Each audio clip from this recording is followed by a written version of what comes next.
Most people don't avoid astral projection because they cannot do it. They avoid it because they are afraid of what might happen once it works. That fear is incredibly common, and it's the fear of the unknown, fear of losing control, fear of encountering something negative. And the moment that fear shows up, the experience either collapses or becomes unstable and chaotic. That's why protection during astral projection is important, and not because something bad will happen, but because feeling protected will create certainty. And certainty is what gives you controlled experiences instead of negative and unpredictable ones. My name is Stephen Carva, and I help people consciously explore outside the physical realm through altered states of consciousness. Now, here's the truth. Fear around astral projection is extremely common, and it makes sense, right? You're dealing with the unknown. You're dealing with altered states. You're dealing with experiences that don't behave like everyday physical reality. Fear of the unknown is real, and pretending it doesn't exist doesn't help anyone. What does help is giving your mind and nervous system a sense of certainty before you go in. Because it goes like this. When you feel protected, your experience becomes more stable. When you feel stable, your expectations stay aligned. And when expectations are aligned, the experience unfolds smoothly, just as you would want and expect it to be. Now, here is one of the most important things to understand about this practice. The state amplifies whatever you bring into it.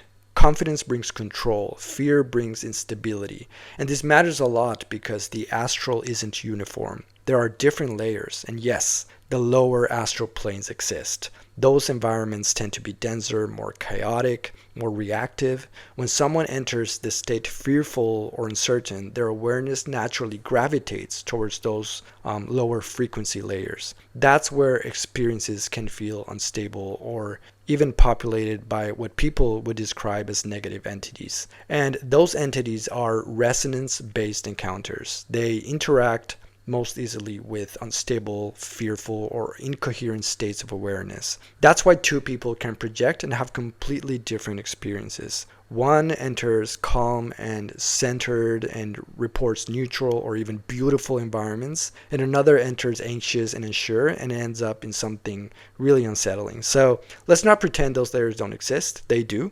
So it's about making sure you don't resonate with them. And for that to happen, you must not tune into them. So what I will share with you today is one core technique that directly stabilizes your state of consciousness and reduces fear at the source. That technique is the REBAL, the Resonant Energy Balloon. And it was introduced by Robert Monroe. The REBAL was developed through Monroe's decades of out-of-body research, and it was formalized through his work at the Monroe Institute.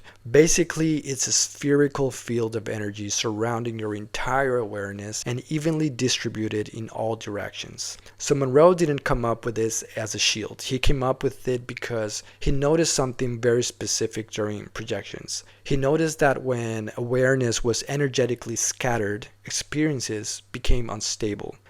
When awareness was contained and resonant, experiences were more controlled. That's why it's called a resonant energy balloon, because resonant means coherent, tuned, and stable. And the REBAL works because it brings all of your awareness into phase. When that happens, your perceptual field becomes predictable. And predictability will remove fear. It's also why the REBAL isn't something you just throw up defensively when you feel scared. You're not fighting yourself through the lower planes, right? You establish it before projection. You let it form naturally through breath and awareness until it feels steady. And it's also important to understand that the REBAL does not stay anchored to the physical body. It remains centered on your point of awareness. As consciousness shifts, the REBAL shifts as well. It's state coherence that protects me, and it's what can protect you as well. Now, state coherence is not exclusive to one technique. The REBAL is a tool, a means to an end.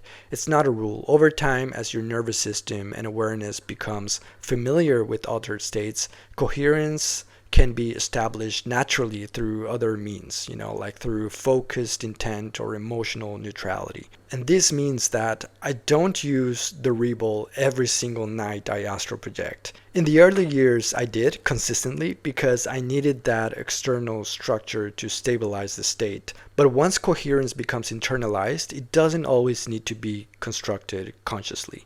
Think of the REBAL like training wheels. It teaches your system what coherence feels like. Once that feeling becomes familiar, you can access it without building the structure consciously every single time. That said, when fear is present, when the mind feels unsettled, or when you're returning after a long break, the REBAL becomes extremely useful again. Okay, now let me explain how to actually activate it properly. I will give this to you step by step. So step 1, you lie down and let the body become completely still. Begin slow, natural breathing.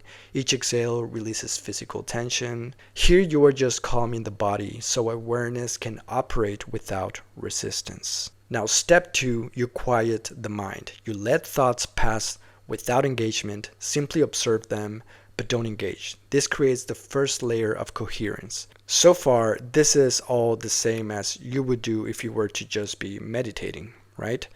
You are relaxing your body and you're quieting the mind. And it's at this point when awareness is no longer scattered, which we absolutely need before we go into the next step. So step 3, you establish the energy flow upward. So what you do is, as you're lying there, you bring awareness to your feet and your lower body. And as you inhale, you feel energy begin to move upward through the body. You let it travel smoothly through the legs, torso, chest, neck, and up through the head, exiting at the top. Now, Monroe emphasizes this upward movement because it disengages awareness from physical sensory dominance. Now, step 4, you loop the energy around the body. As the energy exits the top of the head, let it move past the sides, down towards the feet, and then back inward. So this creates a continuous circulation loop. Now, step 5, you expand the loop into a sphere. This is the REBAL formation. With each breath cycle, you let the circulating energy expand outward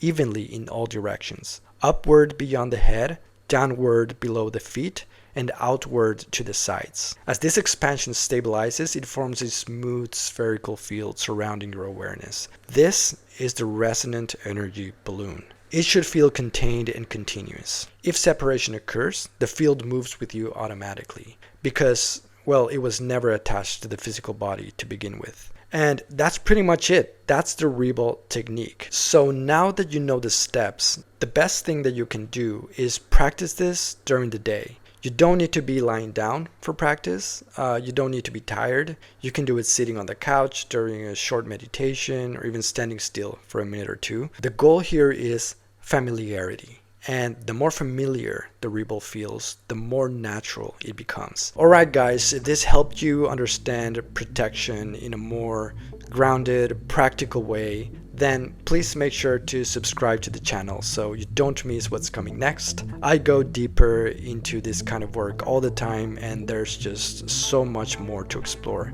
So thank you to all my patrons for supporting my work. If you're not a patron yet, just go ahead and head over to the links below and sign up to get access to all my exclusive guides, Q&A videos, and one-on-one direct messaging with me. Thank you for watching everyone, and I'll talk to you again soon.